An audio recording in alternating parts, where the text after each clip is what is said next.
asalaamaaleykum wa rahmatullahi wa barakaatu mbokk yi ci yàlla seen mbokk Imam Bari alhamdulilah dellu ba léegi macha allah di leen ñaanal saa su ne di ñaan ngeen ban ko fàtte si ñaan yàlla na borom santaala nangul ñu ñun ñëpp jéggal ñu si njuum teg suñuy bàkkaar ñi feebar ñëpp allahumma shfihim ya rab shifaan laa yughadiru saqama yàlla na yàlla may leen wër ñi gaañu yàlla na yàlla yërëm leen xare leen aljanna firdaws allahumma amin ya rab waaye ñun ñi nga xamante ni léegi ñu fekki leen yàlla na borom santaala may ñu dund bu teey may ñu mujj bu rafet may ñu leer ak yaatu bàmmeel bés been ci yàlla yërëm ñun ñëpp yàlla dugal ñu aljanna firdaws à côté de rasul alayhi salatu waskat taslim allahumma amin ya rab mbokk yi kon ñu ngi ñëw ci démonstration bi aju ci julli ndax xam ngeen ni julli bés been ci suñu jëf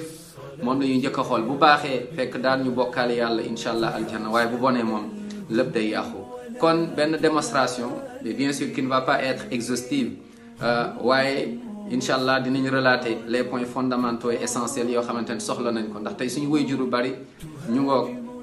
di poser wu ay questions ak yenn débutants ak débutantes yi ñu bari dañ naan sax xamuñu bu ñuy rukoonee lu ñuy wax bu ñu sujootee lu ñuy wax donc incha allah bu simple nga xam ne ñëpp dinañ ci am accès waaye incha allah taala beneen yoon bi idnillah dinañ gën a dugg ci yenn détails yi ku bëgg en tout cas plus de détails mën nga wut téere bi